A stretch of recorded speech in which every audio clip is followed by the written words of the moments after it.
ആത്മപ്രേരിതം ഹൃദയോദ്ദീപകം ജീവദായകം.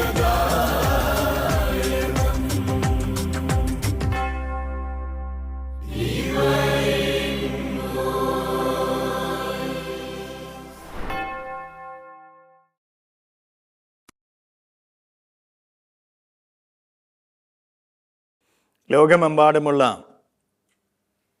Goodness T വിയുടെ പ്രേക്ഷകർക്ക് divine voice ശുശ്രൂഷയിലേക്ക് സ്നേഹപൂർവ്വം സ്വാഗതം. ഈശോ നിങ്ങളെല്ലാവരെയും അനുഗ്രഹിക്കട്ടെ. ഈശോയുടെ കരുതലും സ്നേഹവും അനുഭവിക്കാനായിട്ട് നിങ്ങൾക്ക് ഓരോരുത്തർക്കും സാധിക്കട്ടെ എന്ന് ഈ ശുശ്രൂഷയെ സംബന്ധിക്കുന്ന നിങ്ങൾക്ക് എല്ലാവർക്കും വേണ്ടി പ്രത്യേകമായിട്ട് പ്രാർത്ഥിക്കുകയാണ്. നമുക്ക് പ്രാർത്ഥിച്ചുകൊണ്ട് വചന ശുശ്രൂഷയിലേക്ക് കടന്നു വരാം. കാരുണ്യവാനായ നല്ല ഈശോയെ, അങ്ങയുടെ സന്നിധിയിൽ ഈ മക്കളെ ഓരോരുത്തരെയും സമർപ്പിക്കുന്നു. കുത്തിത്തുറക്കപ്പെട്ട തിരുവിലാവിൽ നിന്നും ഒഴുകിയിറങ്ങിയ തിരിച്ചോരത്തുള്ളികളാൽ ഇവരെ ഓരോരുത്തരെയും അങ്ങ് കഴുകുകയും വിശുദ്ധീകരിക്കുകയും സംരക്ഷിക്കുകയും ചെയ്യണമേ എന്ന് പ്രത്യേകമായിട്ട് പ്രാർത്ഥിക്കുന്നു. ഇവരായിരിക്കുന്ന ഇടങ്ങളെ, ഇവരുടെ കുടുംബങ്ങളെ, അധ്വാന മേഖലകളെല്ലാം സമർപ്പിക്കുന്നു. കർത്താവേ, ഇവരുടെ ജീവിതത്തെക്കുറിച്ച് അങ്ങെല്ലാം അറിയുന്നുണ്ടല്ലോ, അങ്ങെല്ലാം കാണുന്നുണ്ടല്ലോ. ആ ബോധ്യം ഇവരുടെ ഉള്ളിൽ നിറച്ച് ഇവരെ അനുഗ്രഹിക്കണമേ. ഈ ശുശ്രൂഷാ നിമിഷങ്ങളിൽ വചനത്തിലൂടെ ഇവരെ ഓരോരുത്തരെയും സ്പർശിക്കണമേ. ആമേ. പ്രിയപ്പെട്ടവരെ, വിശുദ്ധ യോഹന്നാന്റെ സുവിശേഷത്തിൻ്റെ 19-ാമത്തെ അധ്യായത്തിൻ്റെ 31 മുതൽ 37 വരെയുള്ള തിരുവചനങ്ങളാണ് നമ്മൾ ഇന്ന് ധ്യാനത്തിനായിട്ട് എടുക്കുന്നത്. നമ്മളൊക്കെ വായിച്ച് കേട്ടിട്ടുള്ള, പ്രാർത്ഥിച്ചിട്ടുള്ള ഒരു സുവിശേഷ ഭാഗമാണ്. ഈ വചനത്തിൽ 31-ാമത്തെ തിരുവചനത്തിൽ നമ്മളിങ്ങനെ വായിക്കുകയാണ്: അത് സാബത്തിനുള്ള ഒരുക്കത്തിൻ്റെ ദിവസമായിരുന്നു. ആ സാബത്ത് വലിയ ദിവസമായിരുന്നു. സാബത്തിൽ ശരീരങ്ങൾ കുരിശിൽ കിടക്കാതിരിക്കുന്നതിന് വേണ്ടി അവരുടെ കാലുകൾ തകർക്കാനും അവരെ നീക്കം ചെയ്യാനും യഹൂദർ പീലാത്തോസിനോട് ആവശ്യപ്പെട്ടു. ഈശോയുടെ കുരിശ് മരണത്തെക്കുറിച്ചുള്ള ഭാഗമാണിത്. ഈശോയോടൊപ്പം ഇടത്തും വലത്തും 2 കള്ളന്മാരെയും കൂടെ കുരിശിൽ തറയ്ക്കപ്പെട്ടിരിക്കുന്ന അവസ്ഥ. അപ്പം സാബത്ത് വലിയ ദിവസമായിട്ട് ആചരിക്കുന്നവരാണ് യഹൂദര്. സാബത്തിന് വലിയ വില നൽകുന്നവർ. അതുകൊണ്ട് കുരിശിൽ കിടക്കുന്ന ശരീരങ്ങൾ മാറ്റുന്നതിന് വേണ്ടിയിട്ട്, കുരിശിനെ ശൂന്യമാക്കുന്നതിന് വേണ്ടിയിട്ട് യഹൂദര് പരിശ്രമിക്കുകയാണ്. പ്രിയപ്പെട്ടവരെ, ആചാരാനുഷ്ഠാനങ്ങളിൽ കുടുങ്ങിക്കിടക്കുന്ന യഹൂദര്, അവർക്ക് ഈ സർവ ആചാരങ്ങളുടെയും ഉടയവനായ, സാബത്തിൻ്റെ തന്നെ ഉടയവനായ ക്രിസ്തുവിനെ കുരിശിൽ കാണാനായിട്ട് സാധിക്കുന്നില്ല. സാബത്തിൻ്റെ ഉടയവനെ കുരിശിൽ കാണാതെ കുരിശിനെ ശൂന്യമാക്കി കുരിശിൽ ശൂന്യത കാണാനായിട്ട് പരിശ്രമിക്കുന്ന യഹൂദരെയാണ് നമ്മൾ ഇവിടെ കാണുന്നത്. യഹൂദർക്ക് കുരിശ് നിന്ദ്യമാണ്. അതുകൊണ്ട് തന്നെ സാബത്തിൽ ആ കുരിശിൽ മൃതശരീരങ്ങൾ കിടക്കുക എന്നുള്ളത് അവരുടെ ആചാരത്തിന് വിരുദ്ധമാണ് എന്ന് നമ്മൾ മനസ്സിലാക്കണം. അതുകൊണ്ടാണ് ആ കുരിശിൽ നിന്ന് ശരീരങ്ങൾ ഇറക്കി കുരിശിനെ ശൂന്യമാക്കാനായിട്ട് അവർ ശ്രദ്ധിക്കുന്നത്. പ്രിയപ്പെട്ട ദൈവമക്കളെ, വലിയൊരു ആത്മീയ രഹസ്യമുണ്ട് ഇവിടെ.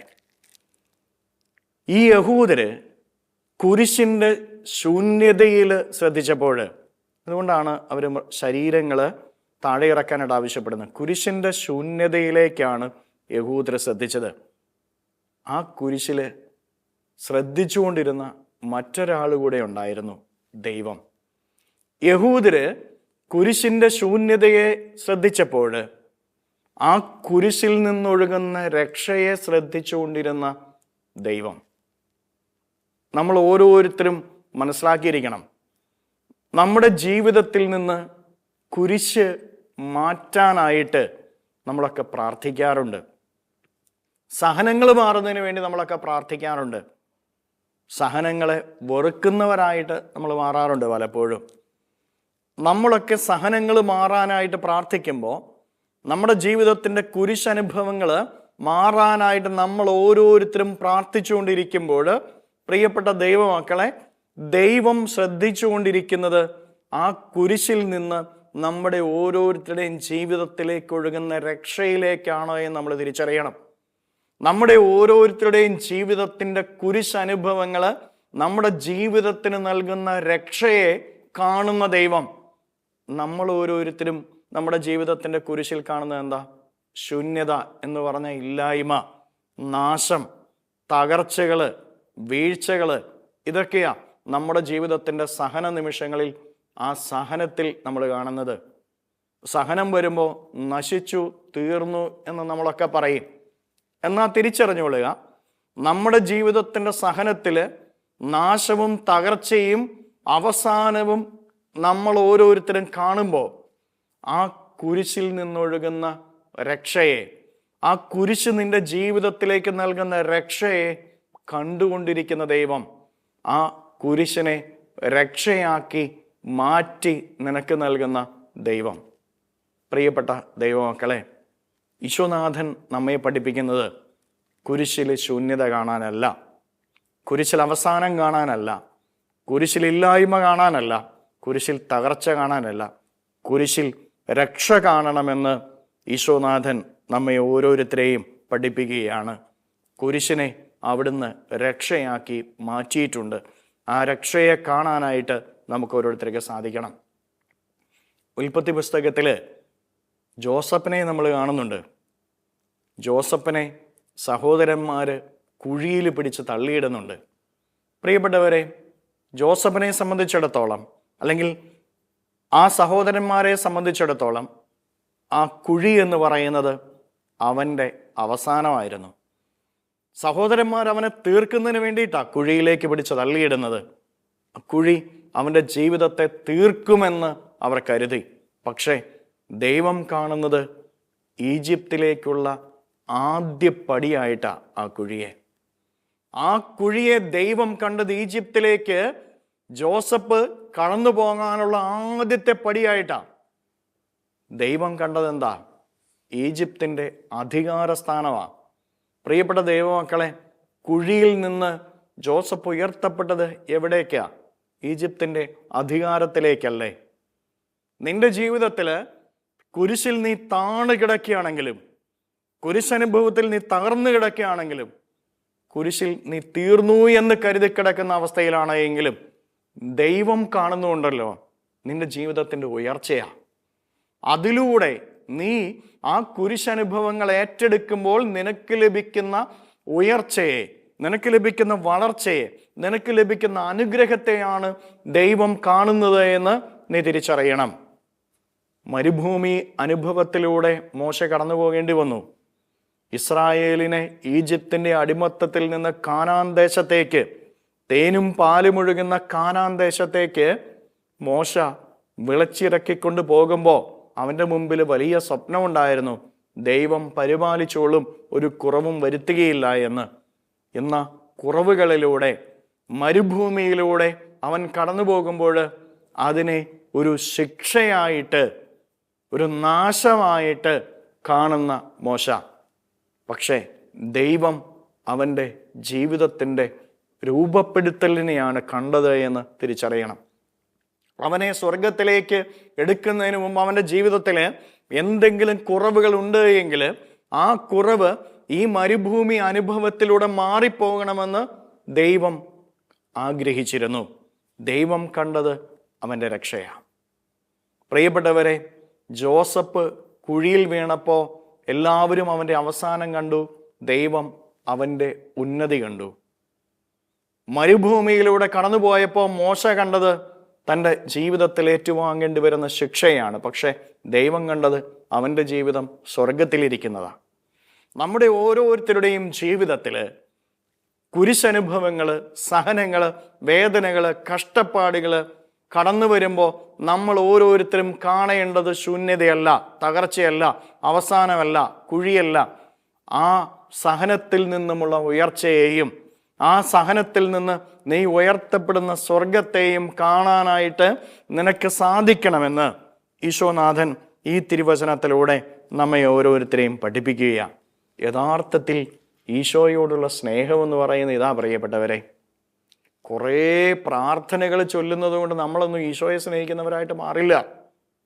ഈശോയെ യഥാർത്ഥത്തിൽ സ്നേഹിക്കുന്നവരായിട്ട് മാറണമെങ്കിൽ ഈശോ നിന്റെ ജീവിതത്തിൽ അനുഭവിക്കുന്ന സഹനങ്ങളിൽ ഈശോ കാണുന്നത് പോലെ നിന്റെ ജീവിതത്തിൻ്റെ ഉയർച്ചയെ കാണാനും അതിലൂടെ നീ ഉയർത്തപ്പെടുന്ന സ്വർഗത്തെ കാണാനും നിനക്ക് സാധിച്ചെങ്കിൽ ഈശോയെ സ്നേഹിക്കുന്നവരായിട്ട് നിങ്ങൾ ഓരോരുത്തരും മാറും.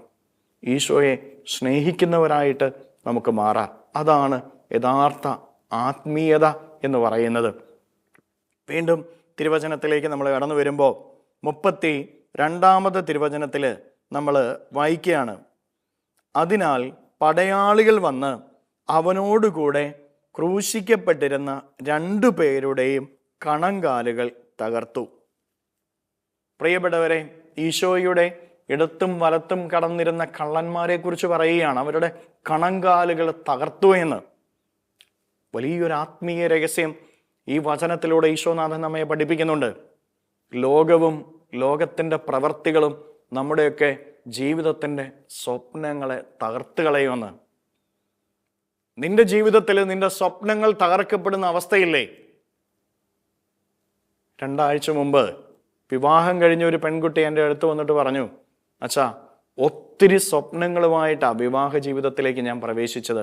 പക്ഷേ ആദ്യ രാത്രിയിൽ തന്നെ എൻ്റെ എല്ലാ സ്വപ്നങ്ങളും തകർക്കപ്പെട്ടു. ഞാൻ വിചാരിച്ചതിന് വിപരീതമായിട്ടാണ് എൻ്റെ ജീവിതത്തിൽ സംഭവിച്ചത്. പ്രിയപ്പെട്ട ദൈവമക്കളെ, ഇതുപോലെ ഒരുപാട് സ്വപ്നങ്ങളുമായിട്ട് വിവാഹ ജീവിതത്തിലേക്ക് പ്രവേശിക്കുന്നവരുടെ സ്വപ്നങ്ങൾ തകർക്കപ്പെടുന്ന അവസ്ഥകൾ, ഒരുപാട് സ്വപ്നങ്ങളുമായിട്ട് വിദേശങ്ങളിലേക്ക് പോയിട്ട് വിദേശങ്ങളിൽ സ്വപ്നങ്ങൾ തകർക്കപ്പെടുന്നവരുടെ എണ്ണം എത്രയോ അധികമായിട്ട് വരുന്നു. ഒത്തിരി സ്വപ്നങ്ങളുമായിട്ട് പുതിയൊരു ജോലിയിലേക്ക് പ്രവേശിക്കുമ്പോൾ, ഒത്തിരി സ്വപ്നങ്ങളുമായിട്ട് പുതിയൊരു കോഴ്സ് എടുത്ത് പഠിച്ച് അത് പൂർത്തീകരിച്ച് പുറത്തേക്ക് ഇറങ്ങുമ്പോൾ പലപ്പോഴും സ്വപ്നങ്ങളൊക്കെ തകർക്കപ്പെടുന്ന അവസ്ഥയില്ലേ? നമ്മുടെയൊക്കെ ജീവിതത്തിൻ്റെ സ്വപ്നങ്ങൾ തകർക്കപ്പെടുന്ന പല അവസ്ഥകളും നമ്മുടെയൊക്കെ ജീവിതത്തിൽ നമ്മൾ കാണുന്നുണ്ട്, നമ്മൾ അനുഭവിക്കുന്നുണ്ട് എന്നുള്ളത് ഒരു യാഥാർത്ഥ്യമാണ്. പ്രിയപ്പെട്ട ദൈവമക്കളെ, നിന്റെ ജീവിതത്തിൻ്റെ സ്വപ്നങ്ങളൊക്കെ തകർക്കപ്പെട്ടേക്കാം. നിന്റെ ജീവിതത്തിൻ്റെ ആഗ്രഹങ്ങളൊക്കെ ഇല്ലാത്ത അവസ്ഥയിലേക്ക് കടന്നു വന്നേക്കാം. വചനം പഠിപ്പിക്കുന്നു. സങ്കീർത്തനങ്ങളുടെ പുസ്തകത്തിൻ്റെ 34 അധ്യായത്തിൻ്റെ 19 തിരുവചനം, നീതിമാന്റെ ക്ലേശങ്ങൾ അസംഖ്യമാണ്, അവയിൽ നിന്നെല്ലാം കർത്താവ് അവനെ മോചിപ്പിക്കുന്നു. നിന്റെ ജീവിതത്തിൽ സ്വപ്നങ്ങൾ മുഴുവനും തകർക്കപ്പെടുന്ന അവസ്ഥകളുണ്ടാവാം. നിന്ദാപമാനങ്ങളുടെ നടുവിലൂടെ നീ നടന്നു പോകേണ്ടി വരുന്ന അവസ്ഥകളുണ്ടാവാം. മറ്റുള്ളവരൊക്കെ നിന്നെ കുറ്റപ്പെടുത്തുന്ന അവസ്ഥകളുണ്ടാവാം. നിന്റെ ജീവിത പങ്കാളി, നിന്റെ മക്കള്, നിന്റെ മാതാപിതാക്കള്, നീ ജോലി ചെയ്യുന്ന ഇടത്ത് നിന്റെ സഹോദരങ്ങള്, പ്രിയപ്പെട്ടവരെ, കുത്തുവാക്കുകളൊക്കെ പറയാറില്ലേ? ഹൃദയം തകർക്കപ്പെടാറില്ലേ? പലപ്പോഴും ഉണ്ട്. നമ്മുടെയൊക്കെ ജീവിതത്തിൽ പലപ്പോഴും ഹൃദയം തകർക്കപ്പെടുന്ന അവസ്ഥകൾ, നമ്മുടെ സ്വപ്നങ്ങൾ തകർക്കപ്പെടുന്ന അവസ്ഥകൾ. പക്ഷെ വചനം പഠിപ്പിക്കുകയാണ്, നീതിമാൻ അവൻ്റെ ജീവിതത്തിലെ ക്ലേശങ്ങൾ അസംഖ്യമാണ്, അവയിൽ നിന്നെല്ലാം കർത്താവ് അവനെ മോചിപ്പിക്കുന്നു. അസംഖ്യം വേദനകളും ദുഃഖങ്ങളും നിന്റെ ജീവിതത്തിൽ കടന്നു വരാം എന്ന് പറഞ്ഞാൽ എണ്ണമില്ലാത്ത വിധത്തിൽ. പലപ്പോഴും പലരും പറയുന്ന ഒരു കാര്യം, അച്ഛാ എന്തുമാത്രം പ്രാർത്ഥിക്കുന്നേ, ഒത്തിരി പ്രാർത്ഥിക്കാനുണ്ട് അച്ഛാ, എല്ലാ ദിവസവും പള്ളിയിൽ പോകാറുണ്ട്, പറ്റുന്നപ്പോഴൊക്കെ ധ്യാന കേന്ദ്രങ്ങളിലൊക്കെ പോയി പ്രാർത്ഥിക്കാറുണ്ട്, ശുശ്രൂഷകളിൽ സംബന്ധിക്കാറുണ്ട്. പക്ഷെ സഹനങ്ങൾ ജീവിതത്തിൽ നിന്ന് മാറിപ്പോകുന്നില്ല. ഒന്നിനു പുറകെ ഒന്നൊന്നായിട്ട് സഹനങ്ങൾ വരിക. പ്രിയപ്പെട്ടവരെ, തിരിച്ചറിയുക, അസംഖ്യം, വചനം പറയുന്നത് എന്താ? അസംഖ്യം വേദനിപ്പിക്കുന്ന അനുഭവങ്ങൾ എന്ന് പറഞ്ഞാൽ എണ്ണമില്ലാത്ത വിധത്തിൽ നിന്റെ ജീവിതത്തിലേക്ക് ക്ലേശങ്ങൾ കടന്നു വന്നു എന്ന് വരാം. തകർക്കപ്പെടാം നിന്റെ ജീവിതം, സ്വപ്നങ്ങള്, ഹൃദയം എല്ലാം തകർക്കപ്പെട്ടേക്കാം. പക്ഷെ വചനം പറയുകയാണ്, കർത്താവ് അതിൽ നിന്നെല്ലാം നിന്നെ മോചിപ്പിക്കുന്നുവെന്ന്. നിന്റെ ഉള്ളിലുള്ള ചിന്ത ഇതായിരിക്കണം, ഈ സഹനങ്ങളിലൂടെ ഈ കഷ്ടപ്പാടുകളിലൂടെ, ക്ലേശങ്ങളിലൂടെ ഞാൻ കടന്നു പോകേണ്ടി വരുമ്പോൾ, എൻ്റെ സ്വപ്നങ്ങളെല്ലാം തകർക്കപ്പെടുമ്പോൾ, എൻ്റെ ചങ്ക് കുത്തിത്തുളയ്ക്കപ്പെടുമ്പോൾ, അതിലൂടെ എൻ്റെ കർത്താവ് എനിക്കൊരു മോചനത്തിൻ്റെ വഴിയൊരുക്കുന്നുണ്ട് എന്ന് ഞാൻ ഉറച്ചു വിശ്വസിക്കണം. കർത്താവ് അതിലൂടെ ഒരു മോചനത്തിൻ്റെ വഴി നിന്റെ ജീവിതത്തിൽ തുറന്നു തരും. ഈ അനുഭവങ്ങളിലൂടെ നീ കടന്നു പോകുമ്പോൾ ഈശോ നിന്നോട് പറയും, നിന്റെ ഈ തകർച്ചയിലും, നിന്റെ സ്വപ്നങ്ങൾ തകർക്കപ്പെടുമ്പോഴും, നിന്റെ ചങ്ക് കുത്തി തുളയ്ക്കപ്പെടുമ്പോഴും ഞാൻ നിന്നെ ഉപേക്ഷിക്കില്ല എന്ന് ഈശോ നിന്നോട് പറയും. വീണ്ടും 33 വചനത്തിലേക്ക് നമ്മൾ കടന്നു വരുമ്പോൾ വചനത്തിൽ നമ്മൾ കാണുകയാണ്, അവർ യേശുവിനെ സമീപിച്ചപ്പോൾ അവൻ മരിച്ചു കഴിഞ്ഞു എന്ന് കാണുകയാൽ അവൻ്റെ കാലുകൾ തകർത്തില്ല. പ്രിയപ്പെട്ടവരെ, ഈശോയുടെ 2 സൈഡിലും കിടന്നവരുടെ കണങ്കാലുകൾ യഹൂദർ തകർത്ത് കളഞ്ഞു. കാരണം അവർ മരിച്ചില്ല. എന്നാൽ ഈശോയുടെ അരികിലേക്ക് വരുമ്പോൾ ഈശോ മരിച്ചു എന്ന് കാണുകയാണ്. അത് യോഹന്നാന്റെ സുവിശേഷം 10 അധ്യായത്തിൻ്റെ 18 വചനത്തിൻ്റെ പൂർത്തീകരണം.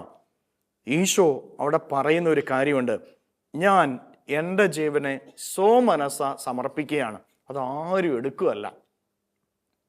പ്രിയപ്പെട്ടവരെ, ഈശോ കുരിശിൻ്റെ വഴിയിൽ ഒരുപാട് വേദനകൾ ഏറ്റെടുക്കേണ്ടി വരുന്നു. അവൻ്റെ ശരീരം ഒറ്റ മുറിവെന്ന പോലെ കീറി മുറിക്കപ്പെട്ടു. അവൻ്റെ ശരീരത്തിൽ വേദന പടയാളികൾ ഏൽപ്പിച്ചു. പക്ഷേ അവനെ കൊല്ലാൻ അവർക്ക് പറ്റിയില്ല. പ്രിയപ്പെട്ടവരെ, അവനെ കൊല്ലാനായിട്ട് അവൻ്റെ അരികിലേക്ക് വരുമ്പോൾ അതിനു മുമ്പേ തന്നെ അവൻ്റെ ജീവനെ അവൻ സമർപ്പിക്കുക. ദൈവം ഈശോയുടെ ജീവനെ എടുക്കുക. നമ്മൾ ഓരോരുത്തരും തിരിച്ചറിയാം, നിന്റെ സ്വപ്നങ്ങൾ തകർക്കാനായിട്ട് പറ്റും മറ്റുള്ളവർക്ക്, നിന്റെ ചങ്കിനെ കുത്തിത്തുളയ്ക്കാനായിട്ട് പറ്റും, നിന്നെ കുറ്റപ്പെടുത്താൻ പറ്റും, നിന്നെ ഒറ്റപ്പെടുത്താൻ പറ്റും, നിന്നെ മാറ്റി നിർത്താൻ പറ്റും. പക്ഷേ നിന്റെ ജീവിതത്തെ നശിപ്പിക്കാനായിട്ട് ഈ ലോകത്തിൽ ഒരു ശക്തിക്കും സാധിക്കില്ല. നിന്റെ സ്വപ്നങ്ങൾ തകർത്ത് കളയാൻ പറ്റുമായിരിക്കും, മാറ്റി നിർത്താനൊക്കെ പറ്റുള്ളൂ. അതിൽ കൂടുതൽ നിന്റെ ജീവനെ തൊടാനായിട്ട്, നിന്റെ ജീവിതത്തിൽ ദൈവം നൽകുന്ന ഉയർച്ചയെ തൊടാനായിട്ട്, നിന്റെ ജീവിതത്തെ വലിച്ച് താഴ്ത്തിയിടാനായിട്ട് ഈ ലോകത്തിൽ ആർക്കും സാധിക്കില്ലെന്ന് നീ തിരിച്ചറിയുള്ളണം. കുടുംബത്തിൽ ജീവിത പങ്കാളിയുടെ കുറ്റപ്പെടുത്തലും ഒറ്റപ്പെടുത്തലും ഏറ്റുവാങ്ങേണ്ടി വരുന്നവരുണ്ട് എങ്കിൽ തിരിച്ചറിഞ്ഞുകൊള്ളുക. മാതാപിതാക്കള് കുടുംബത്തിൽ ഒറ്റപ്പെടുന്ന അവസ്ഥയുണ്ട് എങ്കിൽ അവർ തിരിച്ചറിഞ്ഞുകൊള്ളുക. ഏതെങ്കിലും മക്കള് മാതാപിതാക്കളിൽ നിന്നുള്ള വേദന ഏറ്റുവാങ്ങേണ്ടി വരുന്നുണ്ട് എങ്കിൽ തിരിച്ചറിഞ്ഞുകൊള്ളുക. കഴിഞ്ഞ ദിവസം ഒരു പെൺകുട്ടി എൻ്റെ അടുത്ത് വന്നിട്ട് പറഞ്ഞൊരു കാര്യമാണ്. 2 മക്കളാണ് കുടുംബത്തിലുള്ളത്. ഇവളെ അപ്പനും അമ്മയും എന്നും പ്രാകും, വേദനിപ്പിക്കും. കാരണം അവൾക്ക് ചില ബലഹീനതകളുണ്ട്, ശാരീരികമായ ചില ബലഹീനതകൾ. അതുകൊണ്ട് തന്നെ അപ്പനും അമ്മയ്ക്കും അവളെ സ്നേഹിക്കാൻ പറ്റുന്നില്ല. പ്രിയപ്പെട്ടവരെ, ഈ കൊച്ചനോട് പറയായിരുന്നു, എൻ്റെ അച്ഛാ, മരിക്കാൻ ഭയമായതുകൊണ്ട് ഞാൻ മരിക്കുന്നില്ലെന്ന്. ഇതുപോലെ ചിലരുണ്ടാവും, അപ്പൻ്റെയും അമ്മയുടെയും കുത്തുവാക്കുകളും നൊമ്പരങ്ങളും. അപ്പൻ്റെയും അമ്മയുടെ സ്നേഹമല്ലേ ഏതു മക്കളും ആഗ്രഹിക്കുന്നത്. പക്ഷെ അതിന് വിരുദ്ധമായിട്ട് കുത്തുവാക്കുകളും ഒറ്റപ്പെടുത്തലുകളും ഏറ്റുവാങ്ങേണ്ടി വരുന്ന മക്കളുണ്ടാവാം. ഇങ്ങനെ ജോലി സ്ഥലങ്ങളിൽ ഒറ്റപ്പെടുന്നവരുണ്ടാവാം. ചിലരൊക്കെ വിളിച്ചിട്ട് പറയാറുണ്ട്, അച്ഛാ, കൂടെ ജോലി ചെയ്യുന്നവർ ഒറ്റപ്പെടുത്തുക. ഞാൻ നന്നായിട്ട് ജോലി ചെയ്യുന്നുണ്ട്, പക്ഷെ ഒറ്റപ്പെടുത്തുക. ഈ അടുത്ത നാളിൽ വിദേശത്ത് നിന്ന് ഒരു സഹോദരി വിളിച്ചിട്ട് പറയുകയായിരുന്നു, പുള്ളിക്കാരി നന്നായിട്ട് ഏൽപ്പിച്ചിരിക്കുന്ന ഉത്തരവാദിത്തങ്ങൾ നിർവഹിക്കും, അതുകൊണ്ട് തന്നെ അധികാരികൾക്ക് വലിയ കാര്യമാണ്, അവൾക്ക് പ്രമോഷനൊക്കെ കിട്ടുന്നുണ്ട്. പക്ഷെ കൂടെയുള്ളവർക്ക് അത് സഹിക്കുന്നില്ല. അതുകൊണ്ട് അവർ കൂട്ടം ചേർന്ന് ഈ സഹോദരി ആക്രമിക്കുക, വാക്കുകൊണ്ട് മുറിപ്പെടുത്തുക. അങ്ങനെയുള്ളവർ ഈ ശുശ്രൂഷയെ സംബന്ധിക്കുന്നുണ്ടാവാം.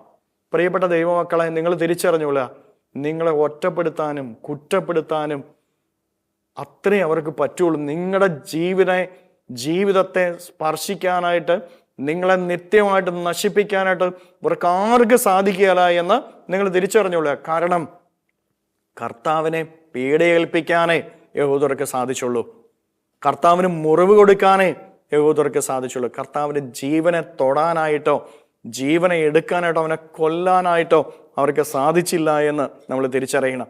നമ്മുടെ ജീവിതത്തിലും ഇത് തന്നെ നടക്കും. നമ്മൾ ഓരോരുത്തരും മനസ്സിലാക്കിയിരിക്കണം പ്രിയപ്പെട്ട ദൈവമക്കളെ, യഹൂദര് കർത്താവിൻ്റെ കണങ്കാല് തകർക്കാനായിട്ട് വന്നപ്പോൾ കണങ്കാല് തകർത്ത പെട്ടെന്ന് മരിക്കും. അതിനു വേണ്ടിയിട്ടാണ് ഈ കണങ്കാല് തകർക്കുന്നത്. അതിനുവേണ്ടി യഹൂദര് എത്തുന്നതിന് മുമ്പേ തന്നെ ദൈവം അവിടെ എത്തി കർത്താവിനെ എടുക്കുക. പ്രിയപ്പെട്ട ദൈവമക്കളെ, നിന്റെ ജീവിതം നശിപ്പിക്കാനായിട്ട് മറ്റുള്ളവർ പരിശ്രമിക്കുന്നതിന് മുമ്പേ നിന്റെ ദൈവം നിനക്ക് വേണ്ടിയുള്ള രക്ഷ ഒരുക്കിയിട്ടുണ്ട് എന്നുള്ള കാര്യം നീ മറന്നു പോകരുത്. നിന്റെ ജീവിതത്തിൽ നീ തിരിച്ചറിയേണ്ട ഒരു ആത്മീയ യാഥാർത്ഥ്യമാണ് ഇത്. മറ്റുള്ളവർ കുറ്റപ്പെടുന്നു, ഒറ്റപ്പെടുത്തുന്നു, എൻ്റെ സ്വപ്നങ്ങൾ തകർക്കപ്പെടുന്നു എന്നിങ്ങനെയൊക്കെ പറഞ്ഞ് നിരാശപ്പെട്ട് സങ്കടപ്പെട്ട് പ്രാർത്ഥനയില്ലാതെ, ബലിയർപ്പണമില്ലാതെ, ജപമാലയില്ലാതെ, വചനവായനയില്ലാതെ കഴിയുന്ന ഏതെങ്കിലും മക്കളുണ്ട് എങ്കിൽ ഈ വചനം നിങ്ങളുടെ ജീവിതത്തിന് ആശ്വാസമായിട്ട് മാറണം. നിങ്ങളുടെ ജീവിതത്തെ തകർക്കാനോ നശിപ്പിക്കാനോ ഈ ലോകത്തിന് ഒരു വ്യക്തികൾക്കോ ഒരു ശക്തികൾക്കോ സാധിക്കുകയില്ല. അതുപോലെ തന്നെ പലരും പറയാറുണ്ട്, പിശാചിൻ്റെ ആക്രമണം, ബന്ധനങ്ങൾ, കെട്ടുകൾ, മറ്റുള്ളവർ കൂടോത്രം, മന്ത്രവാദം, ഇങ്ങനെ പലതും പറയാറുണ്ട്. പ്രിയപ്പെട്ട ദൈവമക്കളെ, ഇതിനൊന്നിനും നിങ്ങളുടെ ജീവിതത്തെ തകർക്കാൻ പറ്റുകയില്ല. കർത്താവിൻ്റെ മക്കളാണ് നിങ്ങൾ ഓരോരുത്തരും. ആ കർത്താവ് നിങ്ങളുടെ ജീവിതത്തെ രക്ഷിക്കും. നിങ്ങളുടെ ജീവിതത്തെ നശിപ്പിക്കാനായിട്ട് ഒരു ശക്തിക്കും സാധിക്കുകയില്ല എന്ന് നിങ്ങൾ ഓരോരുത്തരും തിരിച്ചറിഞ്ഞുകൊള്ളുക. വീണ്ടും നമ്മൾ തിരുവചനത്തിലേക്ക് കടന്നു വരുമ്പോൾ 34 തിരുവചനത്തിൽ നമ്മൾ കാണുകയാണ്, എന്നാൽ പടയാളികളിൽ ഒരുവൻ അവൻ്റെ പാർശ്വത്തിൽ കുന്തം കൊണ്ട് കുത്തി, ഉടനെ അതിൽ നിന്ന് രക്തവും വെള്ളവും പുറപ്പെട്ടു. കർത്താവിൻ്റെ കണ്ണടഞ്ഞു, ശരീരത്തിൻ്റെ ചലനശേഷി മുഴുവനും നഷ്ടപ്പെട്ടു. പക്ഷേ അവൻ്റെ ഹൃദയം മരിച്ചില്ല. പ്രിയപ്പെട്ട ദൈവമക്കളെ, രക്തവും വെള്ളവും ഒഴുകി എന്ന് പറയുമ്പോൾ ഹൃദയത്തിന് ജീവനുണ്ടായിരുന്നു എന്നുള്ളതാണ് അതിൻ്റെ അർത്ഥം. മനുഷ്യൻ പറുദീസായിൽ പാപം ചെയ്തപ്പോൾ അവൻ്റെ മുൻപിൽ സ്വർഗത്തിൻ്റെ കവാടം അടയ്ക്കപ്പെട്ടു. കാൽവരിയിൽ പടയാളിയിൽ ഒരുവൻ കർത്താവിൻ്റെ ഹൃദയം കുത്തിത്തുറന്നപ്പോൾ അടയ്ക്കപ്പെട്ട സ്വർഗത്തിൻ്റെ വാതില് ഈശോയുടെ ഹൃദയത്തിൽ തുറക്കപ്പെട്ടു എന്ന് നമ്മൾ ഓരോരുത്തരും തിരിച്ചറിയണം. കുത്തിത്തുറക്കപ്പെട്ട ഈശോയുടെ തിരുഹൃദയത്തിലൂടെ സ്വർഗത്തിലേക്ക് പ്രവേശിക്കാനായിട്ട് നമുക്ക് ഓരോരുത്തർക്കും സാധിക്കുകയുള്ളൂ എന്നുള്ള വലിയ ആത്മീയ രഹസ്യം ഇതിലൂടെ ഈശോനാഥൻ പഠിപ്പിക്കുക.